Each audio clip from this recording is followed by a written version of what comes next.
দুইতলা foundation দিয়ে নির্মাণ করা হচ্ছে আজকের এই বাড়িটা। দর্শক, বাড়িটার ছাদ 1044 স্কোয়ার ফিট। বাড়িটার ভিতরে থাকছে 4টে বেডরুম, 2টা টয়লেট, একটি কিচেন, একটি ডাইনিং। 16টি কলম দিয়ে এই ভবনটির টোটাল কাজের জন্য এখনো পর্যন্ত কত টাকা খরচ হয়েছে, ছাদ দিতে কত টাকা খরচ যাবে, কমপ্লিট করতে কত টাকা খরচ যাবে, আজকের এই বাড়িটার ফ্লোর প্ল্যান সহ মালামালের হিসাবটা, বিস্তারিত বিষয়টি আপনাদেরকে জানানোর চেষ্টা করব। সমস্ত বিষয়টি জানতে ভিডিওটি স্কিপ না করে অবশ্যই শেষ পর্যন্ত দেখবেন। ভবনটির টোটাল কাজের জন্য আমাদের এখনো পর্যন্ত খরচ হয়েছে 11 লক্ষ টাকা।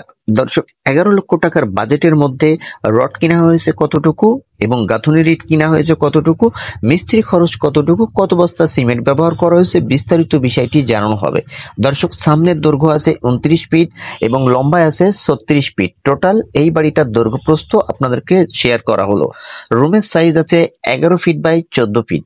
সামনের 2টা বেডরুমের সাথে রয়েছে বেলকনি। 16টি কলম দিয়ে ভবনটির এতটুকু কাজের জন্য রডের প্রয়োজন পড়েছে 4 টন। ইটের গাঁথনি করার জন্য 1 নম্বর ইটের প্রয়োজন পড়েছে 10,000। পিকেটের প্রয়োজন পড়েছে এখনো পর্যন্ত মোট 7,500। দর্শক, মিস্ত্রি খরচ 3 লক্ষ টাকার বাজেটে অল কমপ্লিট। তো এই বাড়িটার টোটাল এতটুকু কাজের জন্য 150 বস্তা সিমেন্টের প্রয়োজন পড়েছে এখনো পর্যন্ত। দর্শক, টোটাল বাড়িটার মেন গেট থেকে সিঁড়িটা ওঠানো হবে। তো টোটাল কাজগুলো দেখে নিন। গ্রামের ভিতর কলম বাড়ির ছাদ দেওয়ার আগে কেন এভাবে গাঁথনি করা হচ্ছে, বিশেষ করে 5 ইঞ্চি দেওয়াল মজবুতের জন্য মহাজনের পরামর্শে এভাবেই 7 ফিট গাঁথনি করে লিন্টন দেওয়া হচ্ছে। দর্শক, অনেকের মতভেদ থাকতে পারে ছাদ দেওয়ার আগে কেন গাঁথনি করা হচ্ছে, বিষয়টি ক্লিয়ার করা হলো। আজকের এই বাড়িটার আপনি ছাদ দিতে পারবেন মিনিমাম 15 থেকে 16 লক্ষ টাকার বাজেট দিয়ে। দর্শক, আমরা যে তথ্যগুলো আপনাদেরকে শেয়ার করছি, টোটাল কাজের করার পরবর্তী যে খরচটা হয় সেটাই উল্লেখ করা হয়েছে। এখানে আছে 2টা টয়লেট। পিছন সাইডে রুমের সাইজ 11 ফিট বাই 14 ফিট। দর্শক, সুন্দর সঠিকভাবে টোটাল ফ্লোর প্ল্যানটি দেখুন। এখন বুঝতে অসুবিধাও হলে ফ্লোর প্ল্যানটি দেখলেও বিষয়টি ক্লিয়ার ভাবে বুঝতে পারবেন।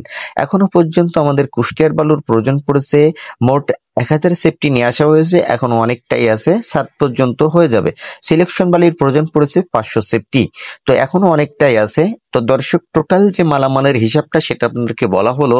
প্রত্যেকটা বেস কাটা হয়েছে আউটসাইডে 4 ফিট বাই 4 ফিট এবং মিডিল পয়েন্টে 5 ফিট বাই 5 ফিট। বেসের রডটি ব্যবহার করা হয়েছে 12 মিলি। প্রত্যেকটা কলমের সাইজ রাখা হয়েছে 10 ইঞ্চি বাই 12 ইঞ্চি এবং আউটসাইডে আছে 10 ইঞ্চি বাই 10 ইঞ্চি। 6 পিস ও 8 পিস রড কলমে ব্যবহার করা হয়েছে। দর্শক, টোটাল যে বিষয়টি আপনাদেরকে জানানো হচ্ছে, গ্রামের ভিতর ইঞ্জিনিয়ার ছাড়াই কিন্তু এভাবে ফাউন্ডেশনের কাজগুলো করা হয়। তো এই বাড়িটার যে টোটাল মালামালের হিসাবটা আশা করি সুন্দরভাবে বুঝতে পেরেছেন। দেখে নিন, এটা হলো টোটাল বাড়িটার বারান্দা এবং চলাচলের রাস্তা। তো দর্শক, প্রত্যেকটা কলমের সাইডে একটি করে 10 ইঞ্চি দেওয়া হচ্ছে এবং এই যে ইট দিয়ে গাঁথনি করা হচ্ছে, প্রত্যেক 2000 ইটের মূল্য মোট 23,000 টাকা। তো দর্শক, সুন্দরভাবে আপনারা বুঝতে পেরেছেন। নিচের বিমটা ঢালাই করা হয়েছে 10 ইঞ্চি বাই 15 ইঞ্চি। এটা হলো টোটাল বাড়িটার ফ্লোর প্ল্যান। মেন গেট থেকে সিঁড়িটা ওঠানো হবে এবং মেন গেটের সামনে রয়েছে ড্রয়িং কাম ডাইনিং। সামনের রুমের সাইজ 11 ফিট বাই 14 ফিট করে। দর্শক, টোটাল বিষয়টি ক্লিয়ার ভাবে আপনারা দেখে নেবেন। দর্শক, পিছন সাইডে করা হয়েছে একটি বেডরুম, সেই রুমটা একটু ছোট এবং তার সাইডে রয়েছে আরো একটি মাস্টার বেডরুম, তারও সেম একই সাইজ। এই সাইটে রুমের পাশে রয়েছে কিচেন, এখানে 2টা টয়লেট। তো সুন্দরভাবে এই ফ্লোর প্ল্যান অনুযায়ী আপনি যদি বাড়িটা কমপ্লিট করতে চান, সেই ক্ষেত্রে জায়গা অনুযায়ী আপনার খরচ আসতে পারে 24-25 লক্ষ টাকা, কিছু কম বেশি হতে পারে। 1044 স্কোয়ার ফিট ছাদ